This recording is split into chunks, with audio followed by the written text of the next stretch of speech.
I'm Zephyr Khalil, a 37-year-old tech mogul with $7 million, 0 cents in the bank, living a dream life in Denver, until my father Omar's chilling smirk and a poisoned glass of wine at a family gathering revealed his murderous intent, thrusting me and my mother Salma into a heart-pounding battle to expose his deadly secrets and reclaim our lives. Last year, I sold a tech startup for $7 million, 0 cents. A sum large enough to allow me to live comfortably for the rest of my life without needing to do anything else. $7 million, 0 cents, in the bank, no wife, no children. Life seemed to have reached the pinnacle of perfection. But no, the relationship between me and my father is the blot of ink staining the pages of that rosy novel. My father, Omar Khalil, was once a prominent real estate businessman, but after a series of failed deals, he became bitter and controlling. Not controlling my life, but controlling my wallet. In his eyes, I am not a son, but a walking source of money. This morning, I stood in front of the mirror, adjusting the dark blue dress shirt that my mother loved. Today is her birthday, and as usual, the whole family will gather at the old house in the suburbs of Salt Lake City, Utah. I took a deep breath, trying to shake off the heavy feeling that always comes when I think about facing my father. The man who in all my life has never hugged me, never asked if I was okay, and only ever looked at me as if I were a walking safe. In truth, that's still far kinder than how he treated me when I was a child. He was an alcoholic, and whenever he was drunk, he would drag me out and beat me. No reason, no warning. Those memories are etched into me like scars that never heal. And every time I face him, those scars bleed again. I whispered to myself, "He's a monster, Zephyr. Don't let him break you again." I drove my Mercedes GLE smoothly along tree-lined roads, the afternoon sunlight dancing on the windshield. I turned on the radio, trying to let the music drown out the tangled mess of thoughts in my head. "Stay calm, Zephyr," I muttered, gripping the wheel. "Mom needs you today." When I pulled up in front of the familiar 2-story wooden house, my mother was already standing at the door, her smile as radiant as the sun. "Zephyr, you're here," she exclaimed, hugging me tightly. The familiar scent of her jasmine perfume warmed my heart, as if it soothed some of the wounds within me. "I'm here for you, Mom," I said, my voice thick with emotion. She squeezed me tighter, whispering, "You're my strength, Zephyr." The party took place in the backyard garden. Lanterns hung delicately. Cheerful laughter mingled with the soft strains of jazz music. My mother, Salma, was the center of everyone's attention. At 63, she still exuded elegance, her silver hair neatly pinned up, her brown eyes sparkling with gentleness. I looked at her, silently grateful that no matter how the world turned upside down, my mother remained my anchor. My father, as usual, stood in a corner of the garden, a glass of red wine in hand, his cold gaze sweeping over the crowd. He wore a navy suit, still looking distinguished, but his smile always sent a chill down my spine. I tried to avoid him, focusing on chatting with a few relatives, but I couldn't shake the feeling of his eyes following my every step. I whispered to myself, "He's watching me like prey. What's he planning?" "Zephyr," my father's voice rang out as I was grabbing some cake from the buffet table. I turned around to see him approaching, a glass of shimmering red wine in his hand. "Have a drink with your father, son. A special glass just for you." He emphasized the word special, his smirk making me uneasy. I took the glass, my fingers gripping it tightly. "Thank you, Father," I said, trying to keep my voice steady. "What's so special about it, Dad?" I asked, my voice low, eyes narrowing. He laughed, cold and sharp. "Just drink, Zephyr. Don't disappoint me." My mother was nearby, laughing with Aunt Layla, and I didn't want to do anything to worry her. I raised the glass and took a sip. The wine was rich, slightly bitter, but nothing seemed unusual. I looked at my father. He nodded, as if he had just completed a task. I whispered to myself, "Something's wrong. I feel it." Just a few minutes later, my head began to spin. Everything around me became blurry, the laughter and chatter of the guests echoing as if from a distant place. My heart pounded. My breathing grew heavy, as if the air was being sucked away. "Mom," I whispered, trying to walk toward her, but my legs wouldn't obey. I stumbled, the wine glass falling to the grass and shattering. "No!" I gasped, my voice weak, clawing at the air. When did this? When I woke up, I found myself lying on the old bed in the upstairs bedroom. My head throbbed. My body felt drained of all strength. My mother sat beside me, her hands tightly clutching mine, her eyes red and swollen. Zephyr, are you okay? Oh God, I was so scared. Her voice trembled, as if she had just lived through a nightmare. What happened? I mumbled, trying to piece things together. The image of the wine glass, my father's smile, and the dizziness came rushing back like a wave. I looked at my mother, searching for answers in her eyes, but she only shook her head, stroking my hair the way she did when I was a child. You passed out in the garden. Your father said you drank too much, but I know you didn't. You only had one glass, didn't you? Sip, Mom, I said, my voice hoarse, eyes burning. He gave me that glass, it wasn't right. She looked at me, her eyes full of worry. I nodded, my throat dry. One glass, just one glass of wine from my father. I held my mother's hand, feeling her fingers tremble slightly. The room was silent, save for the ticking of the clock on the wall. I wanted to say something to reassure her, but I was drowning in a sea of doubt myself. That glass of wine, my father's cold smile, and the sensation of being drained of life. All were pieces of a puzzle that didn't yet fit together. Zephyr, I'm so worried, my mother said, her voice softening as if afraid someone outside might hear. She stood up, walked to the window, and looked out at the garden where I had collapsed. What you went through, the dizziness, the shortness of breath, losing consciousness. I've seen it before. It was just like my father. What are you saying, Mom? I asked, my voice trembling with dread. She turned, tears streaming. I'm scared, Zephyr. I think Omar did something to you. I froze, my heart pounding. Grandfather? I asked, my voice hoarse. I had only met him a few times as a child, a tall man with a booming laugh, but my mother had told me he died suddenly when she was young. A heart attack, she had said. She turned back to me, her eyes red, her hands clasped tightly as if to keep herself from falling apart. Yes, my father collapsed like that too after an evening of drinking with friends. He was healthy, Zephyr, just like you. No illnesses, no warning signs, but the next morning, he didn't wake up. Mom, are you saying Dad could be involved? I whispered, my voice breaking. She nodded, sobbing. I don't want to believe it, but I'm terrified it's true. Her voice trembled, each word seeming to be dredged up from an old, buried pain. I stood and walked to her, placing a hand on her shoulder. Mom, I don't think it was an illness. I hesitated, unsure whether to voice the suspicion screaming in my head, but her eyes, filled with both fear and hope, compelled me to speak. I get regular checkups, you know that. My heart, my blood, everything's normal. No signs of any hereditary conditions. She looked at me, her eyes widening as if she had just realized something horrific. Then, what do you think happened? She whispered, her voice barely audible. I took a deep breath, feeling as though I were standing on the edge of an abyss. Mom, I think there was something wrong with the glass of wine Dad gave me. Poison, I said, my voice a low growl, tears burning my eyes. He tried to kill me. Mom, the words spilled out, and I saw her step back, her hand covering her mouth, her face paling. Zephyr, what are you saying? Omar is your father. I shouted, my voice raw with pain. He's never been a father. He's a predator. Her voice was filled with pain, but I caught a flicker of doubt in her eyes. I know, I said, trying to keep my voice steady. But didn't you notice? He kept emphasizing that the glass was special. I drank it, and then I collapsed. I wasn't drunk, Mom. I only took one sip. I paused, looking directly into her eyes. You thought it was strange too, didn't you? Dad said I drank too much, but you know the truth. My mother sank into a chair, her trembling hands clutching a cold cup of tea. She was silent, but I could see the struggle within her, between her love for my father and her maternal instincts.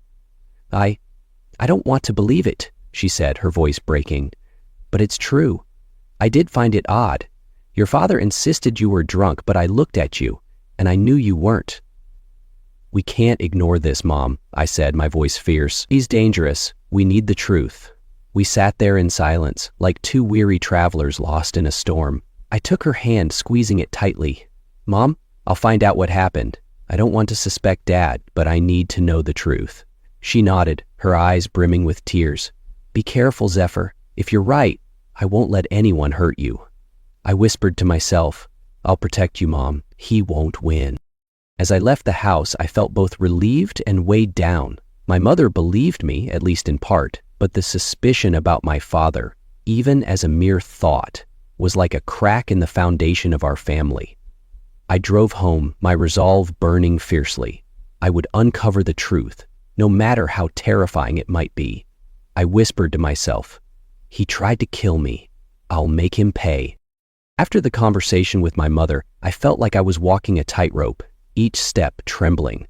The suspicion about my father clung to me like a shadow, but I had no proof. Only the glass of wine, his cold smile, and the gut feeling that I had narrowly escaped death. I wanted to forget, to believe it was all in my imagination. But every time I looked in the mirror, I saw my own eyes, the eyes of someone who couldn't stand still. And I whispered to myself, "You're not crazy, Zephyr. He's the monster, not you." Thanksgiving arrived, bringing with it the biting cold of November. My mother called, her voice gentle but filled with hope. "Zephyr, come home for dinner, will you? Just one evening." "Mom, I don't know if I can face him," I admitted, my voice trembling. She pleaded softly, "Please, Zephyr, I need you here." I wanted to refuse, to stay far away from the house, now shrouded in darkness, but I couldn't bear to disappoint her. "I'll come," I said, though my heart felt heavy as lead. The old house appeared under the glow of dusk, the light from the windows spilling out like small flames. I stepped inside, the smell of roasted turkey and pumpkin pie filling the air, but it did nothing to warm me. My mother hugged me, her smile still radiant, but I saw the worry hidden in her eyes. My father sat at the head of the dining table, a glass of red wine in hand, his navy suit impeccably pressed. He looked at me, his smirk sharp as a blade. "Zephyr, are you feeling all right after that fall in the garden?" "Don't play innocent, Dad," I snapped, my voice low, eyes burning. He laughed, cold and menacing. "Careful, Zephyr. Don't make a scene." His voice was even, but I could hear the mockery in it. I sat across from him, forcing a calm expression. "I'm fine, Father, thank you." But my hands clenched under the table, my nails digging into my palms. My mother bustled about, bringing out dishes, her chatter with Aunt Nor filling the air. But my focus was solely on my father. His gaze followed me like a predator stalking its prey. When the main course was served, my father stood, raising his glass. "To family, to Thanksgiving," he said, his eyes locked on mine. He handed me a glass of red wine, its color glinting under the candlelight like fresh blood. "Drink, Zephyr. This one's special." "Special again?" I hissed, my voice dripping with suspicion. "What's in it this time, Dad?"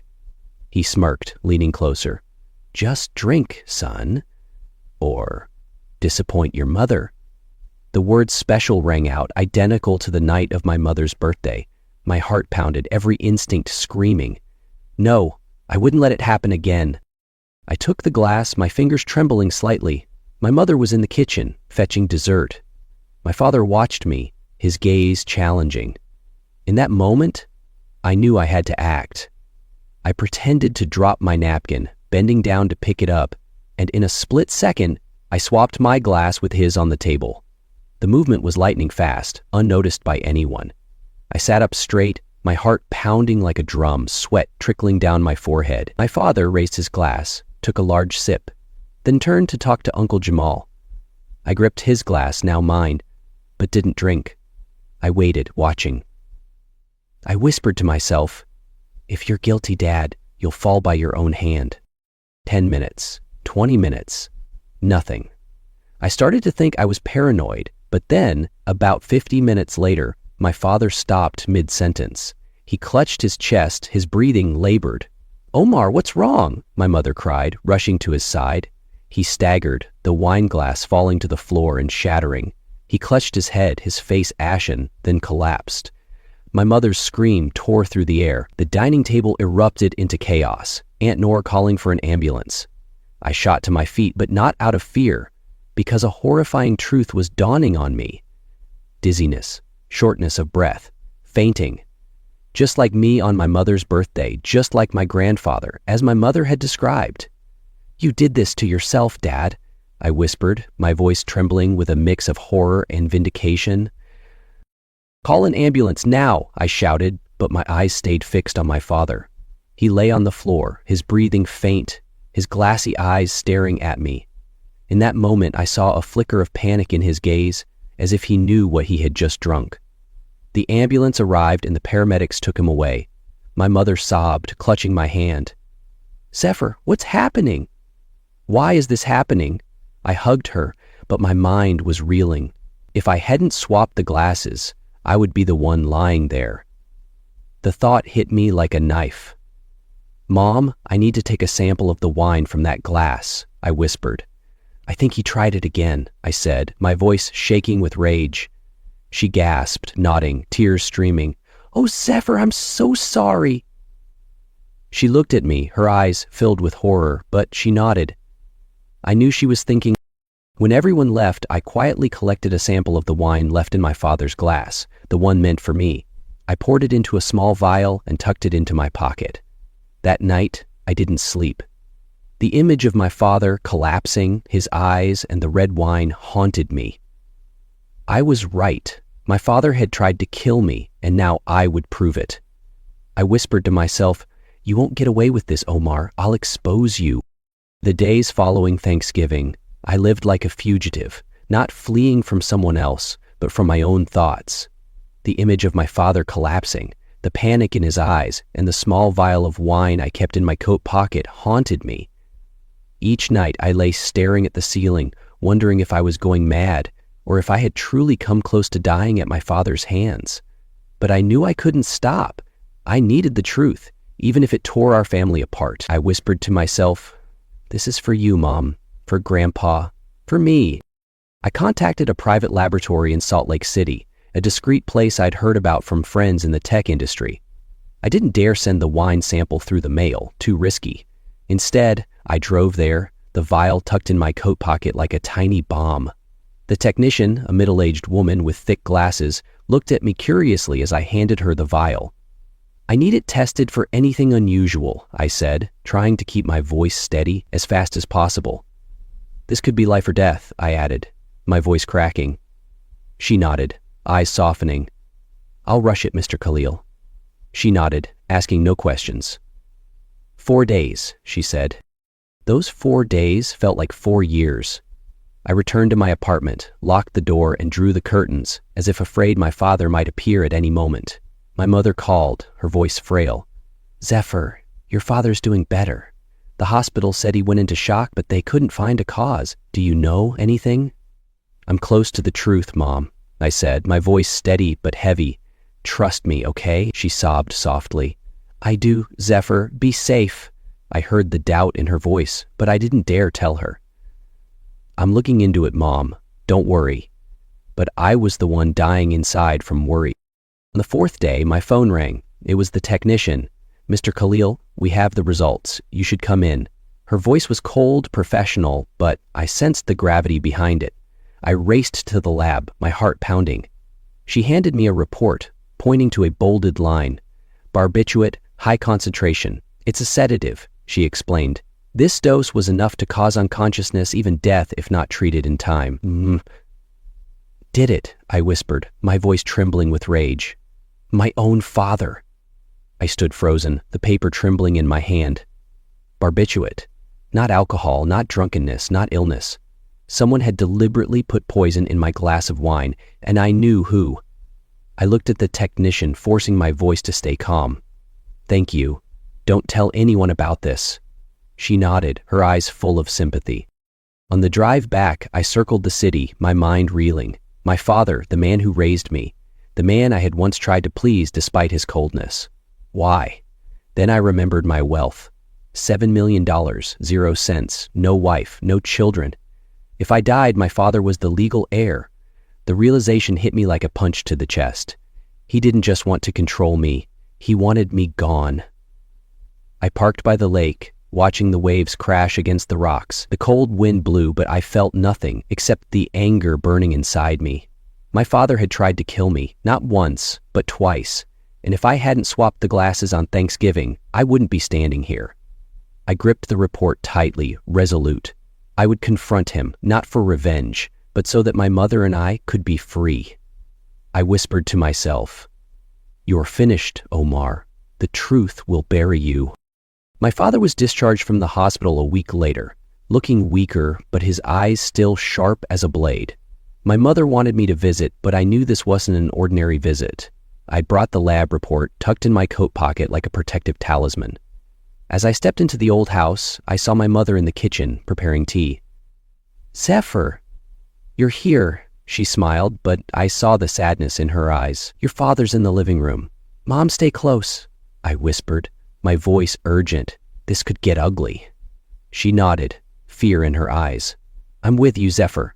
I nodded, took a deep breath, and walked in. My father was seated in an armchair, a glass of wine again, in his hand. He looked at me, that familiar smirk curling his lips. "Zephyr, come to visit your old man. That's good of you." "Drop the act, Omar," I snapped, my voice dripping with venom. "We both know what you did." His voice was light, but I could sense the weariness beneath it. "I need to talk to you privately," I said, my voice firm. My mother was in the kitchen, out of earshot. He raised an eyebrow, gesturing for me to sit. I didn't. Instead, I pulled out the lab report and placed it on the table in front of him. "Barbiturate," I said, staring into his eyes. "In the wine you gave me on Thanksgiving? Enough to kill. Explain." His face stiffened, but he quickly regained his composure. "What are you talking about, Zephyr? Poison? You've lost your mind," he laughed, but the laugh was forced, unable to mask the panic in his eyes. "Don't lie," I said, my voice cold as stone. "I swapped the glasses with you. That's why you collapsed, not me. I have proof. The lab confirmed it. If you don't tell the truth, I'm taking this to the police." "You tried to kill me," I shouted, my voice shaking with rage. "Twice. Admit it or I'll destroy you." Silence. Only the ticking of the clock and my father's heavy breathing filled the room. Then, like a wall crumbling, he slumped, his hands covering his face. "Zephyr, forgive me," he whispered, his voice breaking. I only meant to knock you out. I was going to forge a will. Take your money. I'm in too much debt, Zephyr. I had no way out." "You're pathetic," I spat, tears burning my eyes. "You'd murder your own son for money?" I stood there, looking at the man who was once my father, now just a desperate shell. His confession cut like a knife, but strangely, I didn't feel anger, only sadness, deep and heavy. "Why, Dad?" I asked, my voice hoarse. "I'm your son." He didn't answer, only bowed his head, tears streaming down his cheeks. I thought of my mother, of the years she spent living with a man like him. I wanted to call the police, to make him pay, but I knew it would destroy her. "I won't go to the police," I said, my voice trembling. "But from now on, stay away from me. And don't ever touch Mom." "You're dead to me, Omar," I added, my voice raw with pain. "You've lost everything." I turned and walked away, leaving him in the cold room. As I stepped out, I saw my mother standing at the door, her eyes red. She had heard everything. I hugged her, feeling her body tremble. "Zephyr," she whispered, but said nothing more. I knew from this moment everything would change forever. "He's not our family anymore, Mom," I said, my voice breaking. She nodded, sobbing. "I know, Zephyr. We'll be okay." I left the living room, leaving my father sitting there, his head bowed like a broken statue. His confession echoed in my mind, each word a fresh cut. I had thought confronting him would bring relief, but it didn't. Only pain, heavy and cold. As I stepped into the hallway, trying to hold myself together, I saw my mother standing at the kitchen door, her hands gripping the frame, her face pale. "Zephyr," her voice trembled, her eyes red and brimming with tears. I froze. She had heard it all. The confrontation, my father's confession, everything. "Mom, I'm so sorry," I said, tears streaming down my face. "I had to do it." I walked to her, wrapping her in a hug, feeling her tremble in my arms. "Mom, I'm sorry," she whispered, as if she were the one at fault. "I never imagined Omar could—" "You didn't know, Mom," I said, my voice fierce. "He fooled us both." I led her to the garden, where the lantern still glowed faintly from her birthday. We sat on the wooden bench, the silence broken only by the rustle of the wind through the trees. I held her hand, waiting for her to speak. Finally, she took a deep breath, her voice steadier. "Zephyr, I heard everything. What your father said. I can't believe it, but there's something I need to tell you." She looked at me, her eyes filled with both pain and resolve.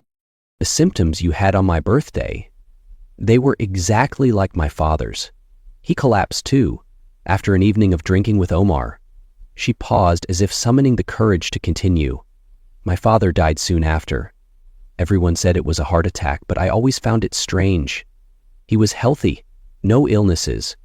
And after he died, Omar inherited nearly all of my family's wealth. He killed him, didn't he?" I whispered, my voice trembling with horror. She nodded, tears falling. "I think so, Zephyr, and I hate myself for not seeing it." I felt my blood run cold. "You suspect Dad was involved in Grandpa's death?" I asked, my voice hoarse. She nodded, tears streaming down her cheeks. "I didn't want to think it, Zephyr. I loved your father. I wanted to believe in him. But now, I'm afraid I've been living with a monster." "We'll make him pay, Mom," I said, my voice fierce, gripping her hand. "For you, for Grandpa, for me." Her words were like a cold wind stripping away any remaining illusions. I hugged her tighter, feeling her pain merge with mine. "Mom, if you're right, we need to find the truth," I said, my voice firm. "Not just for me, but for Grandpa and for you." She nodded, wiping her tears. "I'll help you, Zephyr. No matter what happens, I want to know the truth." I whispered to myself, "We're in this together, Mom. We'll end this nightmare." We sat there under the dim moonlight, mother and son, now allies in a battle neither of us could have foreseen. I knew the road ahead would be painful, but I was no longer afraid. With my mother by my side, I was ready to face anything. The day after, my mother and I began our quest for the truth. We didn't talk much, only acted like two soldiers in a silent battle. I suggested starting with the safe in my father's study, where he kept important documents. My mother agreed, though I saw her tremble as she opened the door to that room. "I haven't been in here in a long time," she said softly. "Omar didn't like me touching his things." The safe sat in the corner, a cold block of steel. My mother remembered the code, their wedding date, a detail that stung my heart. Inside, we found real estate papers, contracts, and an old, worn, leather-bound notebook. "What's this, Mom?" I asked, my voice trembling with anticipation. She gasped, tears falling. "It's Dad's journal, Zephyr." "Oh, this was my father's journal," my mother whispered, her hand shaking as she flipped through the pages. The scrawled handwriting of my grandfather emerged, chronicling his final days. One entry stopped us cold. "Omar's acting strange. Last night after a glass of wine, I felt dizzy, short of breath. I suspect he means me harm. If something happens to me, investigate." "He knew," I whispered, my voice raw with horror. "Grandpa knew Omar was dangerous." My mother and I looked at each other, speechless. My grandfather's words, like a message from the past, confirmed our fears. "Mom, we need experts," I said. I contacted a private investigator, Mr. Tariq, who had helped a friend in a lawsuit. I also called a lawyer, Laila, who specialized in criminal cases. Both agreed to meet with us. Tariq suggested exhuming my grandfather's autopsy report. If there was poison, traces could still be found, even after all these years, he said. "We'll dig up the truth, Mom," I said, my voice fierce. She nodded, gripping my hand. "For Dad, Zephyr. For justice." With Lele's help, we obtained a court order. The exhumation process was slow, but the final results hit like a tidal wave.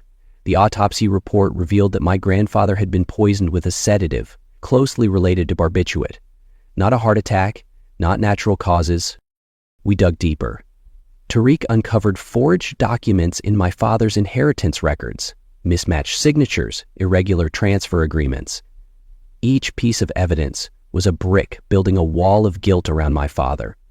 My mother sat beside me, reading each document, her face growing harder. "I lived with him for over 35 years, she said, her voice breaking. "I knew nothing, Zephyr." "He's a liar, Mom," I said, my voice steady, "but we're stronger than his lies." I took her hand. "It's not your fault. He deceived us both." But I saw a fire in her eyes, not grief, but determination. She was no longer the submissive wife. She was a mother, a daughter, seeking justice. My mother didn't hesitate. "I'll sue him," she said, her voice steady as stone. "Not just for you, but for my father. Omar has to pay." "I'm so proud of you, Mom," I said, my voice thick with emotion. "We'll do this together." I had never seen her so strong. We prepared everything with Layla and Tariq. The file was thick. The lab report on the wine, my grandfather's journal, the autopsy report, and the forged documents. Each page was a knife into my father's past. The trial took place on a gray, rainy day. I sat beside my mother, holding her hand, feeling her icy fingers. My father stood in the dock, no longer the powerful man I once knew. He looked aged, his eyes hollow, but he still tried to deny the charges. "I didn't do anything," he said, his voice weak. "Liar," I shouted, my voice echoing in the courtroom, tears streaming. "You tried to kill me." But the evidence was undeniable. Layla laid out every detail. The wine laced with barbiturate, the intent to kill me, my grandfather's journal, the autopsy report, and the forged documents proving my father had poisoned my grandfather to seize the family's wealth. The prosecutor called my mother to the witness stand. She stood tall, her voice clear, recounting the years of living with a manipulative husband and the pain of learning he had killed her father. "He broke my heart," she said, tears falling, voice steady. "But I won't let him break my son." I watched her, my heart swelling with pride mixed with sorrow. My father had no chance. The jury took only 2 hours to reach a verdict. Guilty. Attempted murder for me and first-degree murder for my grandfather. He was sentenced to life in prison without parole. As the police led him away, he turned to look at my mother and me, his eyes empty. I felt no triumph, only a void where our family once stood. I whispered to myself, "You're gone, Omar, but the pain you left lingers." After the trial, my mother moved in with me in Denver. The old house was sold, a way for us to close the door on the past. My mother found peace, free from my father's manipulation.